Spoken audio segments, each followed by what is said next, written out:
soul destroyer, Robert Breaker. Robert, we would love to engage with you in a conversation live on the internet. Let's put this thing, you're not going to be able to stand. Let's do it. Souls are at stake. Correct me then if you think you're going to correct me. Let's do that.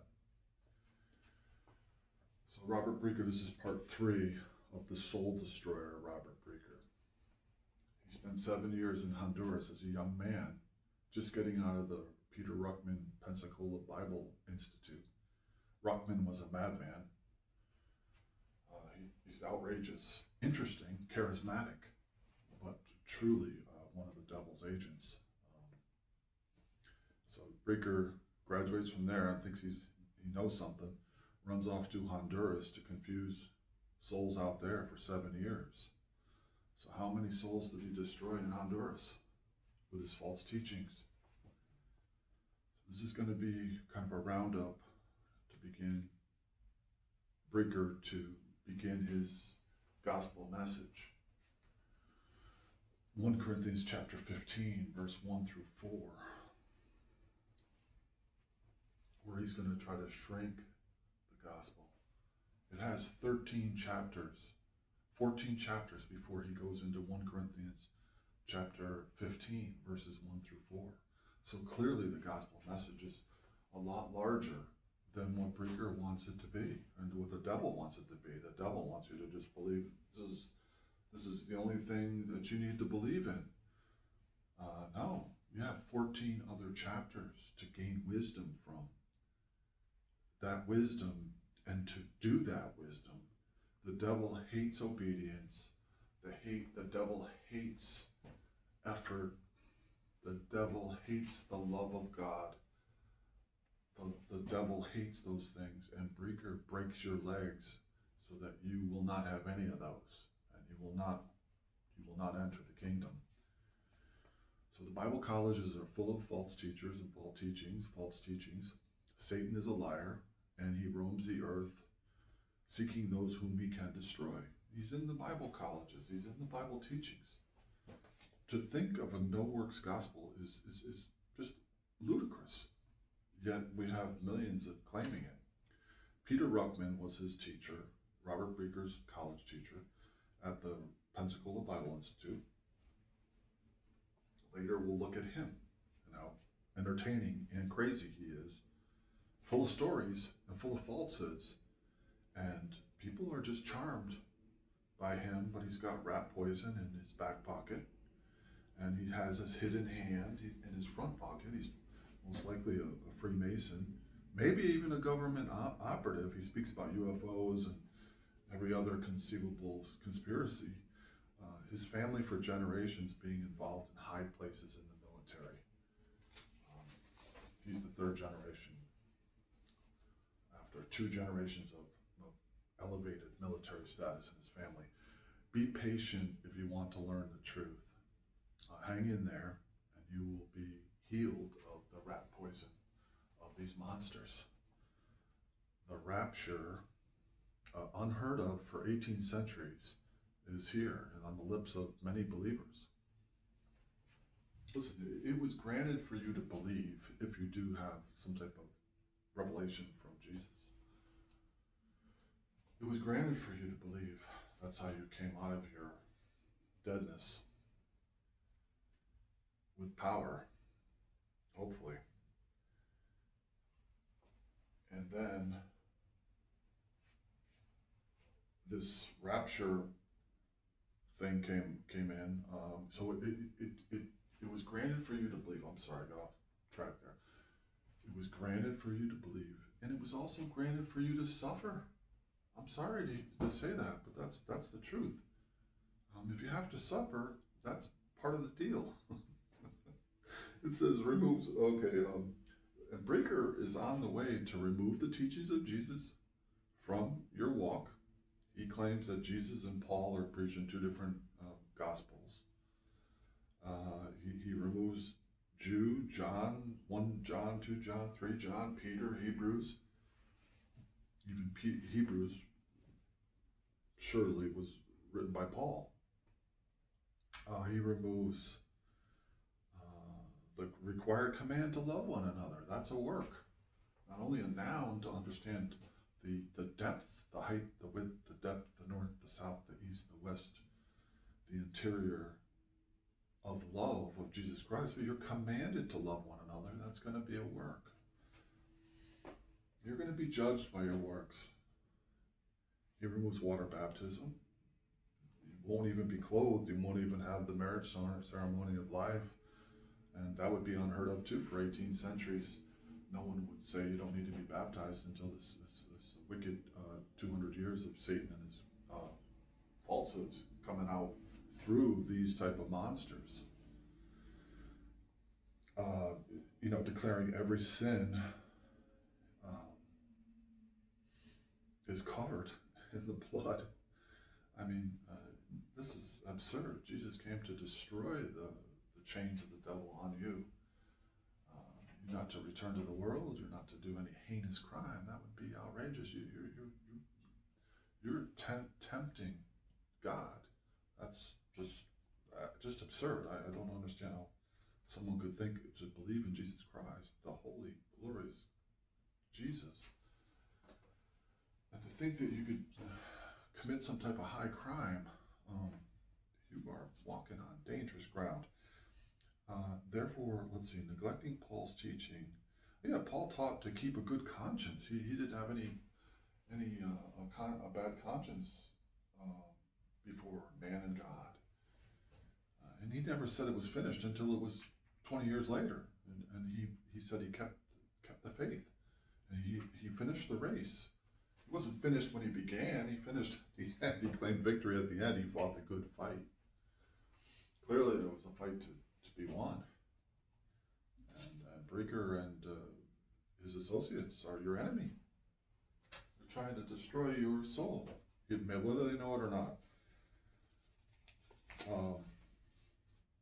And we want to remove shame from your walk. Avoid any type of shame. You want to go boldly to the throne with a good conscience. Keep your good conscience. Paul, Peter, John, they're all preaching, go and sin no more. Like Jesus said, stop sinning. Paul said it. Okay, Breaker is the very one that Jude and Peter warned you about, stretching the final true grace of God into filth. You get amazing grace in the beginning, but only former bank robbers, mob bosses, drug dealers will be going to heavenly places. Former criminals.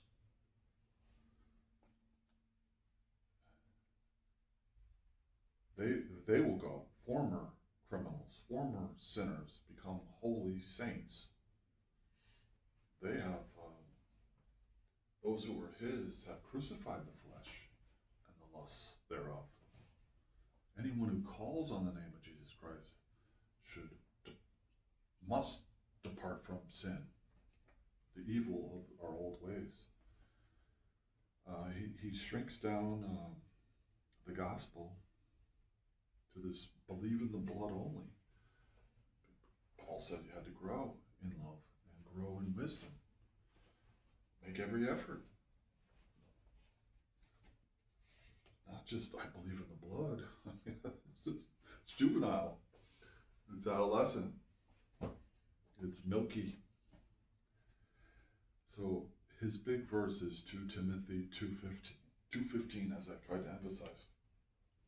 This is their Trojan horse. This is their KJV. That's why they love the KJV. They may have a few verses that they want to bring in that are going to break your legs on your walk.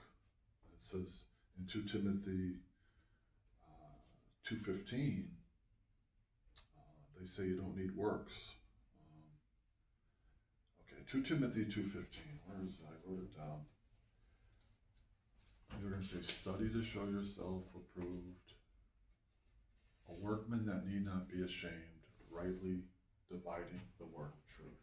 That's what they want. And study to show yourself approved really is the only, KJV is the only one that says that. All the other translations say, present yourself as one approved. Either way, you have to be approved of something, which means there's works involved. Brinker's, I don't know how he's going to answer a question like that. Study to show yourself approved. Let's use the KJV. What if you're not approved? What if you're not a workman? What if you're ashamed? Does anything matter? Of course it matters. All the other verses say, present yourself, make every effort to be approved, to please God.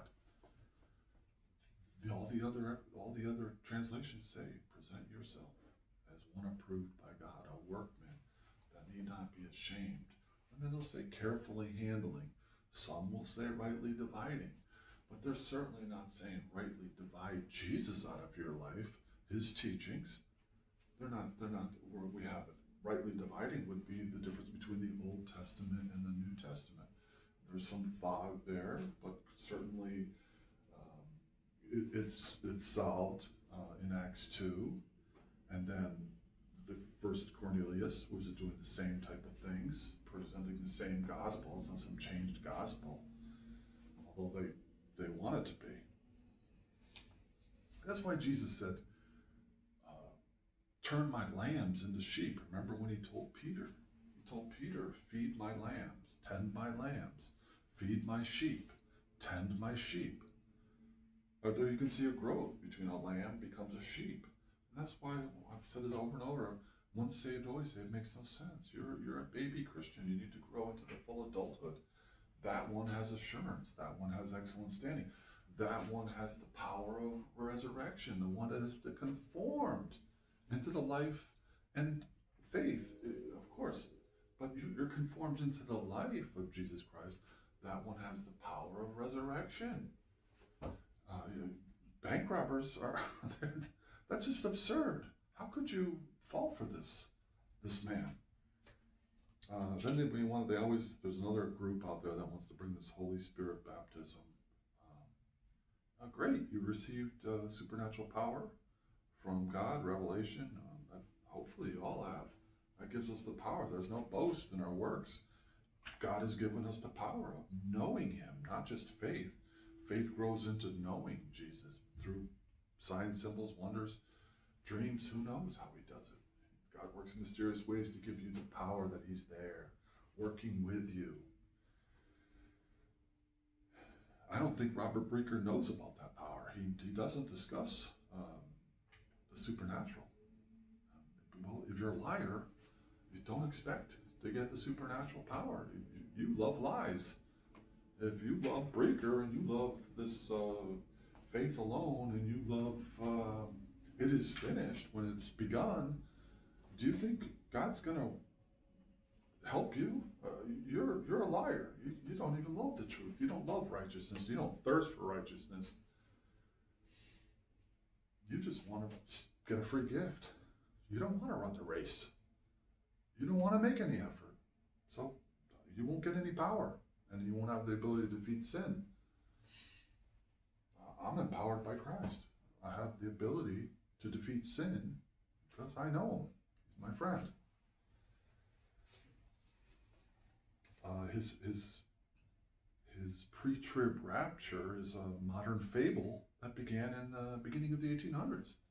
And now what he needs is that 2 Timothy 2:15. He needs that desperately to rightly divide Jesus out of the Bible, or out of your gospel, out of your walk. He's saying you only need Paul. I don't know how he's going to face Jesus when he goes upstairs and says, he's got videos, Paul versus Jesus, Peter versus Paul. He's got everything divided. He can't figure out love and obedience will save too. Peace, truth, obedience, effort. Those things all help.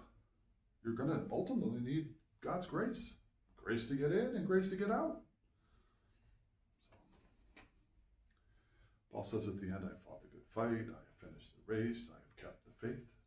Obedience, finishing, fighting, making an effort. He talked about spiritual exercise.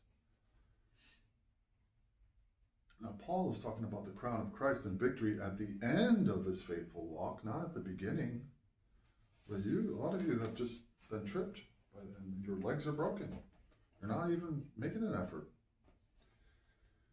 So he's going to shrink the gospel, breaking the legs of the disciple. Thing is, you don't have to do anything. You won't go anywhere except for south. This man reopens the gates of hell on a believer. He creates Chucky's bride, not the chaste virgin that Paul is to present you as the chaste virgin to Christ, holy, blameless, and in love, without criticism. I'm talking about, you better figure out, you better approve the things that are excellent. You better understand what good and evil are, and what's good and what's evil, and not tread on this blood of the covenant. Trample Christ. If you haven't studied the Old Testament, you maybe don't fear God. It's a big problem. Okay, so Paul mentioned that you're presented as a chaste virgin, you're rightly dividing between the works of Moses and the works of Jesus. These are two different things. There's a lot of outward things going on with Moses, and he's talking about the inward man walking in the spirit. Over there, they were still walking in their flesh. Still didn't really understand this spiritual walk that Jesus demonstrated. That righteousness was a lower state of righteousness. We're called to grow in wisdom, walk in the light, in the truth. There are boundary lines. Paul mentions the boundary lines. I mean, breaker can be destroyed in any type of debate. The boundary lines are mentioned 1 Corinthians chapter 6, Ephesians 5, Galatians 5. You cross those lines, it says you will not inherit. If you're honest with yourself and honest with the word. If you're dishonest with the word, hell is your destination. So you're just quitting because you love lies. This gospel is about improving, fine-tuning, laying hold of. Paul says grasping for it. That maturity, that perfected love of God and love of brother has resurrection power. I'm sorry, drug dealers and bank robbers, you've really been deceived. I mean, mightily by this breaker and his company of Satan's agents. Paul is preaching, go and sin no more, just like 1 John and Jesus did. It's been granted for you to believe and to suffer for the kingdom. That is part of our gospel message. Our gospel message isn't only 1 Corinthians chapter 15, verse 1 through 4. That's of first importance. And he says to keep it in remembrance. It should be on your mind all the time. The shepherd's in your brain. The shepherd has changed your mind. The shepherd is no boast. He's in every step. It's his and your walk together back to paradise. He wants to remove faithfulness, this breaker, this 2 Timothy 2:15 verse to deny the teachings of Jesus. He's going to use this 2:15 to supposedly rightly divide. He wants to, since the cross, he wants to add this rapture and then declares obedience for, I think, the survivors of the Jews. Now they have to suddenly obey during the tribulation. They need this rapture to create a new division line for obedience, which is, I mean, just not there. He's just making it up. The devil's made it up for him. So let's remove the rapture and let's just obey the gospel. That's it. Obey. Love God. Love your enemies. Love. Be that which Christ called. Christ magnified. Resemble Christ. That one has the power to live. He's taken all of that away at his rapture line for you. He's telling you that everything's about grace with Paul. I mean, you could go and sin as much as you want. It doesn't matter. This is the preaching. Make no effort. Don't even consider it. And he says, lest you have believed in vain. Now, Paul said, message. And he declared in 1 Corinthians chapter 15, he said, this is of first importance. That doesn't mean that there's not many other things that are of importance. He's destroying you. He's a monster. So he's creating dividing lines that are not there. He needs that with that 2 Timothy 2:15. Well, all the other versions say, make every effort to present yourself to God as one approved, not to be ashamed, a workman. We're called to be labors of love, a living sacrifice. Work your faith into purity and holiness and that which glorifies God. It's not for the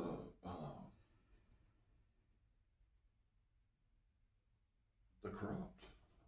It's not for those that don't want to follow Jesus.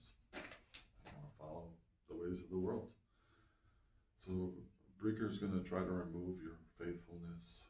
He wants to create this division line where somehow he phases Jesus out, phases Peter out. Peter warned you about this type of character, specifically probably Romans. Romans gets you all confused,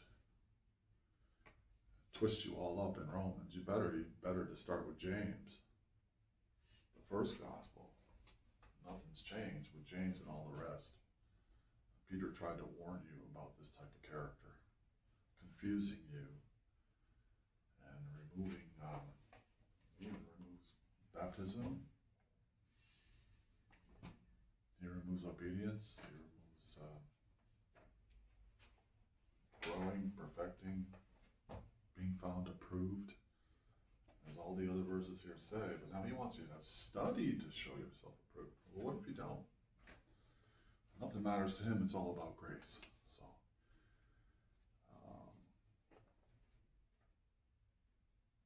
the NIV for 2 Timothy 2:15 says, do your best to present yourself to God as one approved, worthy, a worker who does not need to be ashamed and who correctly handles the word of truth. I think in the book of Philippians it tells you to conduct yourself worthy of the gospel. So certainly the gospel is a lot bigger than 1 Corinthians chapter 15, which is Jesus' role. Now in Philippians he's telling you to conduct yourselves worthy of the gospel. It's a lot bigger than 1 Corinthians chapter 15, verse 1 through 4. So there's big differences between these two interpretations. They bring this in as a Trojan horse to destroy you, as the devil's men and their Trojan horse. And it presents big problems for Breaker. Either way, that you would be ashamed that you didn't study enough. That would be a problem too. That you just don't have the wisdom of God. You didn't make any effort. That won't work. Other interpretations do act with a rightly dividing type of interpretation, as they straightly cutting, one who preaches straightforward. Other versions say rightly handling the word of truth, accurately handling the word of truth, skillfully teaching the word of truth. That one who teaches the true message. These are the interpretations. They're trying to trick you with their 2 Timothy 2:15. They really are. So the other verses, once again, work hard so you can present yourself to God and receive his approval. Do your best to present yourself to God as one approved. Make every effort. The devil hates that, to present yourself as one approved to God. Hasten to present yourself. Make it a hurry to get into the right standing. Do it in a hurry.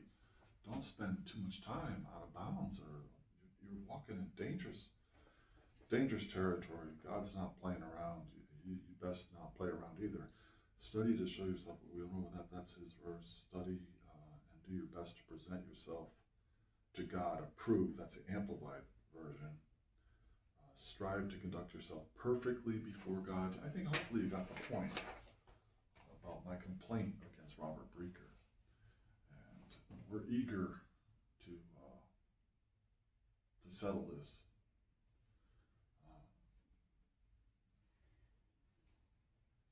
In conversation, maturely. So that's going to be part 3.